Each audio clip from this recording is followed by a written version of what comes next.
Hello, YouTubers and Cinephiles. Welcome to another edition of Nerd with Me. I'm your host, John Ricky. Today's review involves one of the many Disney classics, or rather, one of the new string of Disney classic remakes that have flooded the theaters for the past few years. And the latest one here is Beauty and the Beast. Now, Beauty and the Beast, like before, it was a classic Disney Vault version of the story. It was actually a book, I believe, a very classic old school tale about arrogance bringing down, basically arrogance brought down a peg. It's like one of the ultimate stories. So the story is about, you probably should know. It's about an arrogant prince who crosses the wrong person, who ends up being a witch that curses him to eternity, and find a person that loves him for who he is on the inside rather than what he is on the outside, turning him into the Beast. Now, just smash in some musical numbers, including Be Our Guest and among others.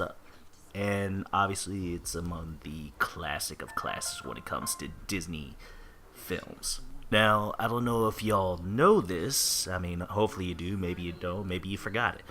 But did you know within the same year that Goodfellas, Dances with Wolves, countless other classic films were up for Best Picture? This one was also Beauty and the Beast was up for Best Picture at the same time.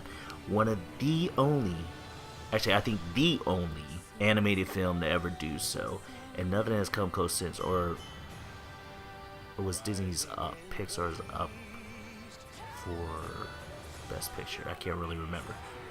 But yeah, someone looked it up. I'm gonna look it up later. But it's crazy, right?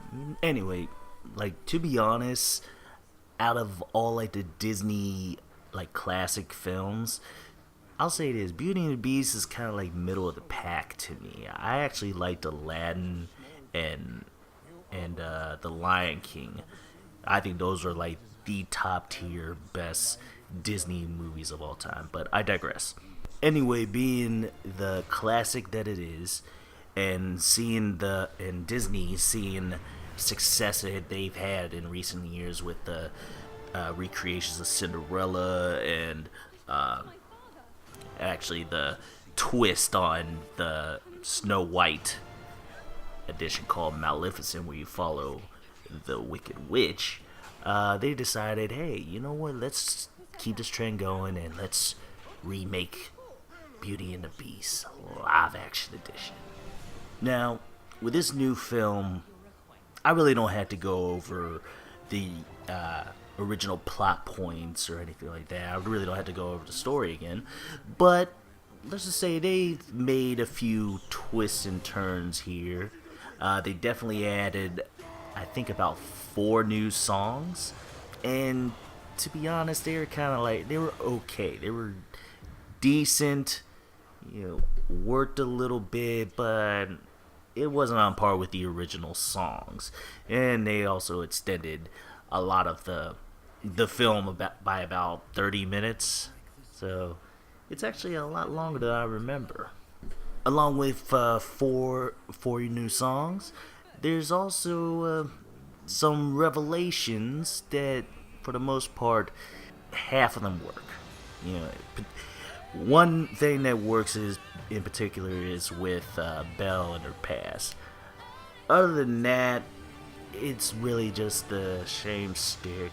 Her father goes to the castle, or gets lost, goes to the castle where the Beast resides. She gets caught by the Beast. Belle finds her father at the castle, takes his place. Love ensues. Here's the thing: a lot of the stuff that they did looked great. There was a thing where the way they made the Beast look, or rather the way they made the world look, it didn't feel like a full world. It actually felt a little bit too CG. It was actually a lot of CG made the world seem a lot smaller than lot smaller. Like the world just seemed a little bit cramped within like this or 10-mile radius or whatnot with this magical force. And some of the CG was very noticeable, particularly with the Beast. I mean, it's like I'm looking at this version of the Beast and I'm not seeing a character. I'm actually focusing on the fact that his face is CG for no reason when you have a perfectly good makeup team that can just do their thing.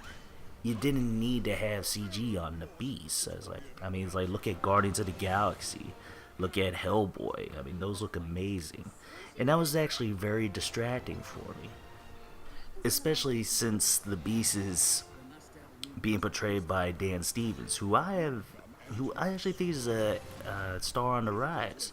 I mean, I've watched his show Legion. I always hear that he's like very good on Downtown Abbey, and I've seen him in a few movie roles, particularly The Guest. He's a pretty good actor. He's an uprising talent, and I'm going to keep an eye out for him. Also, his voice seems pretty good. Emma Watson, she's serviceable as Belle. I mean, she definitely looks the part. She has a decent singing voice. But you know what? The chemistry between them two, it didn't feel natural. And maybe it was the way it was written, but it kind of just felt like, oh, we're plotting through, and they had to fall in love just because that's a story. But for some reason, they weren't connecting exactly. I mean, there is this little connection between them that could have been expanded on that involves obviously books when it comes to Belle. But for some reason, it just felt like they had like a little bit of a disconnect. But not like, oh my god, they are horrible together. It's just like it wasn't given enough time to like breathe, I guess. Kevin Kline was good as a father, I mean, for what he was given.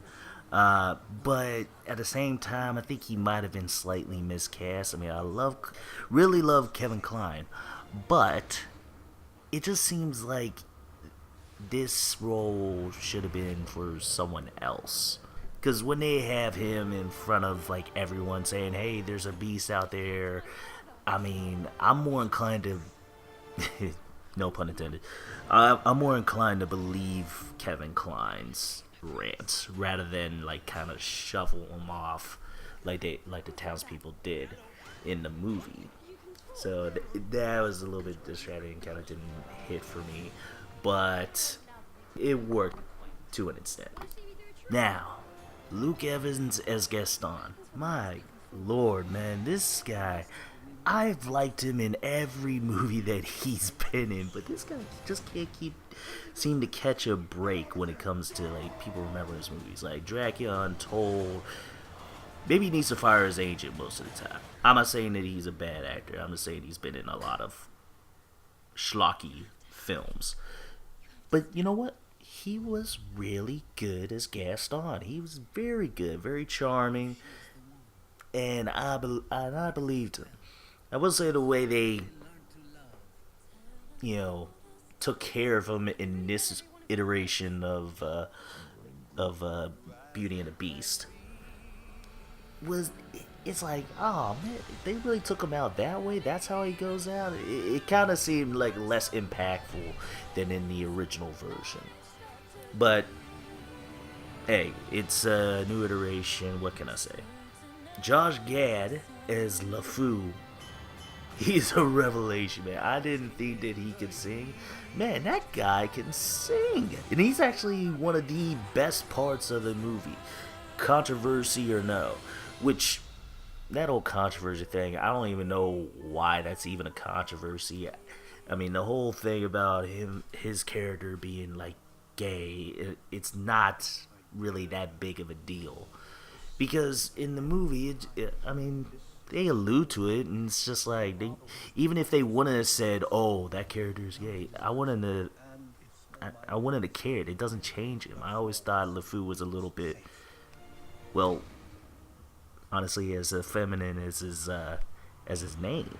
To be honest, even in the original cartoon version, he seemed a little bit too into Gaston to be just, oh, that's my boy and blah blah blah blah blah. So like that's not an issue. But the whole thing is Josh Gad is one of the best parts of this film.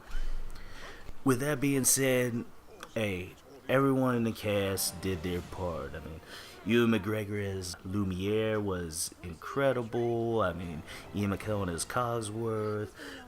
Google Mbatha-Raw as I can't remember her character's name, but she's the lover of Lumiere. Like, she was great. I mean, voice acting wise, and watch out for her. She's awesome.